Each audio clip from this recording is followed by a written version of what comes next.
Stay tuned to Radio Ipsa 91.2 FM जो कहे दिल की बात।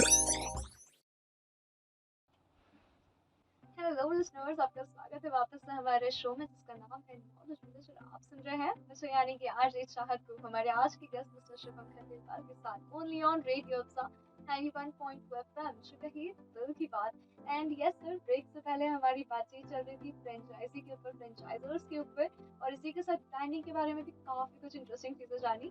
बट अब मैं ये चीज जानना चाहूंगी कि जब कोई फ्रेंचाइजर या फ्रेंचाइजीज ऐसे किसी एग्रीमेंट में एंटर हो रहे हैं, एक प्रॉपर बिजनेस एग्रीमेंट में एंटर हो रहे हैं, तो ऐसी क्या लीगल रिक्वायरमेंट्स है जिसको हमको जरूर से ध्यान रखना चाहिए?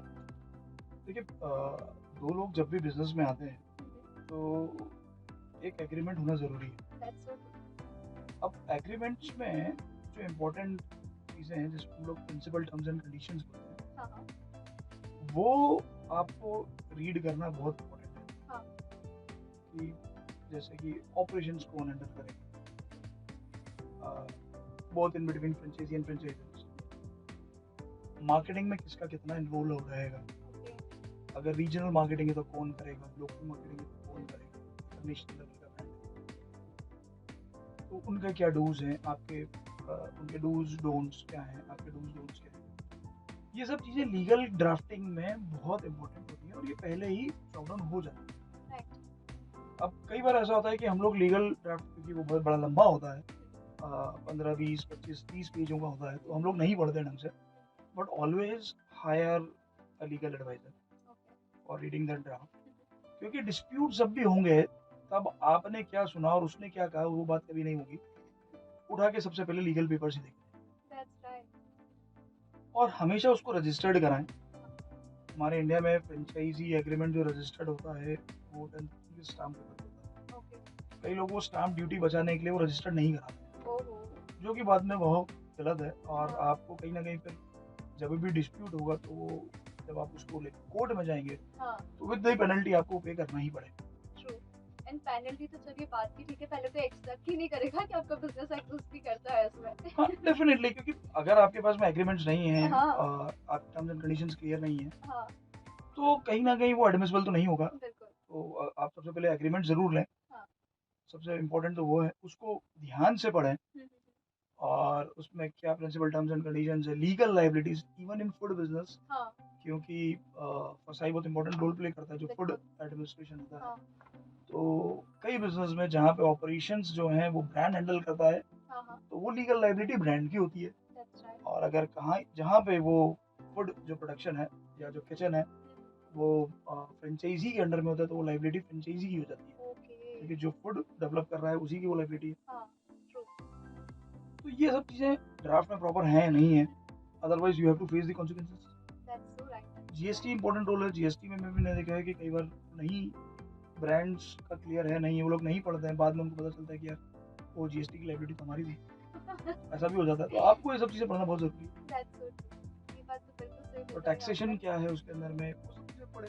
हाँ जी। बिल्कुल। अब यहाँ पर अगली चीज मैं ये जानना चाहूंगी सर कि अगर हमने इतना कुछ जाना है फ्रेंचाइजीज के बारे में, तो आपको क्या लगता है इंडिया में इसका फ्यूचर ट्रेंड क्या होगा, इसकी ग्रोथ कितनी है, स्पेसिफिकली एक बिजनेस मॉडल की तरह देखें? देखिए, माने ना माने कहीं ना कहीं हम वेस्ट वर्ल्ड की तरफ देखते हैं हमेशा, हाँ दैट्स सो ट्रू।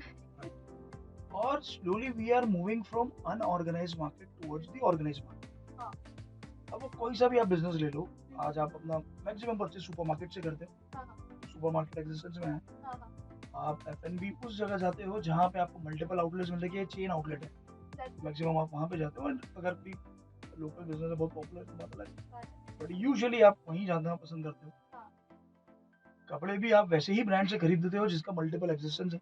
हाँ तो slowly the consumer behaviour are moving from unorganised market towards organised और मार्केट, तो ये बढ़ना ही है। हाँ अब जो प्लेयर्स हैं, जो ब्रांड्स हैं या जो कंपनीज हैं, अगर वो अपने आप को proper with the time place करें, हाँ जितना जल्दी वो अपने आप को प्लेस कर लेंगे उतना जल्दी उनको खैर जमाना में आसानी होगी इस बिजनेस में। बिल्कुल सही। और नेक्स्ट 10 ईयर्स में मुझे लगता है ये और मल्टीफोल्ड बढ़ेगा ही बढ़ेगा। वाओ। सो यस, हम हमारी कंट्री इंडिया में एक चीज जरूर से ऑब्जर्व कर सकते हैं नेक्स्ट 10 इयर्स में कि पर ढेर सारी ऐसी ब्रांड्स दिखेंगी जो शायद फ्रेंचाइजी बिजनेस मॉडल पे रन कर रही हो।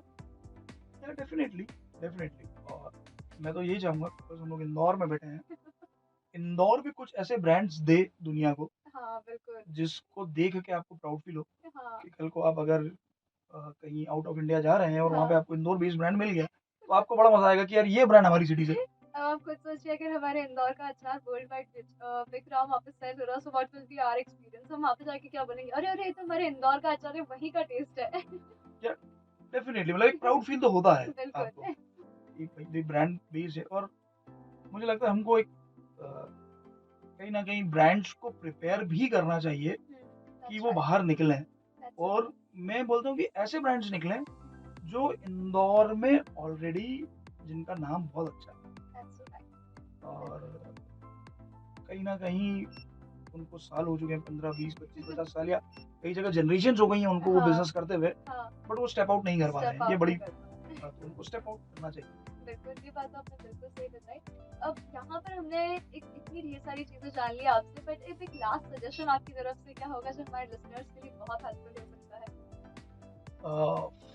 अगर हम लोग फ्रेंचाइज़ीज़ की बात करें तो फॉर द हाँ, investors if you are investing in food companies तो उनको रिसर्च काफ़ी अच्छे से करें और जल्दीबाज़ी ना करें। मैंने देखा है कि हम लोग इन्वेस्टमेंट में कभी जल्दीबाज़ी कर देते हैं। हाँ, आप एक बिज़नेस में इन्वेस्ट करते हो, उसका आरओआई आता ही नहीं है और आप दूसरे इन्वेस्टमेंट की तैयारी चालू कर देते हो। तो ये गलत है। अगर हाँ, आप एक कंपनी के साथ में काम कर रहे हैं, हाँ, तो सबसे पहले देखिए कि वो कंपनी आपको सपोर्ट कितना कर रही है, बिल्कुल, मार्केटिंग में कितना कर रही है, ऑपरेशन में सपोर्ट कर रही है। और फिर आप देखिए अपॉर्च्युनिटी छूटती नहीं, बस नहीं निकलेगी। आप भूल जाइए कि बस निकल जाएगी और आप बिल्कुल, पीछे छूट जाओगे। हाँ, वो जो फोमो क्रिएट किया जाता है ना, बिल्कुल, वो सिर्फ़ आपके माइंड में क्रिएट होता है फोमो। That's so true. तो उसको लेके आप बिल्कुल जल्दी ना करें। हाँ, एक ब्रांड जाएगा तो दूसरा आएगा बिल्कुल। और देखिए अपने कैपिटल से प्यार करें, अपने पैसे से प्यार करें, हाँ, बिल्कुल, किसी के ब्रांड से प्यार ना करें। बिल्कुल, that's so right, that's so right. जब अपने पैसों से प्यार होगा तो उसको ग्रो करने की अपने आप इच्छा बढ़ेगी, दैट्स सो राइट। अब सर यहाँ पर obviously I would first of all like to thank you कि आपने हमारे लिए टाइम निकाला। थैंक यू सो मच कि आपने भी मुझे यहाँ बुलाया। एंड आई रियली बिलीव कि हमारे लिसनर्स को भी बहुत ज़्यादा इंटरेस्टिंग लगा होगा ये शो एंड आपके बहुत डाउट्स क्लियर हो गए होंगे। बट आज के शो को तो हमें यहीं पॉज करना पड़ेगा। मैं यानी कि आज चाह तो बहुत जल्द आप सभी के साथ और भी ढेर सारी बातचीत करने आऊँगी। नेक्स्ट टाइम वापस से हमारा ये बहुत स्पेशल शो नॉलेज विलेज लेकर जब तक हम सर को बाय बोल देते हैं तो thank you so much sir for coming in this show. Last time अपने लिसनर्स को भी बता दूँ कि अगर आपको भी ब्रांडिंग से कुछ बहुत ही स्ट्रॉन्ग स्ट्रेटजीज जाननी हो ना तो ज़रूर सर से कांटेक्ट करिएगा। इनका नाम है मिस्टर शुभम खंडेलवाल और भी डिटेल्स आपको आगे चल के पता चल जाएंगी। Thank you so much, thank you Chahat and thank you all your team for inviting me in your show बिल्कुल। And giving me this privilege to talk this. तो लिसनर्स अब समय हो गया शो को यहीं पॉज करने का बट नेक्स्ट टाइम दोबारा से मिलती हूँ। जब तक आप सुनते रहिए रेडियो अफसा 91.2 एफएम जो कही दिल की बात। Stay tuned to radio Ipsa 91.2 FM जो कहे दिल की बात।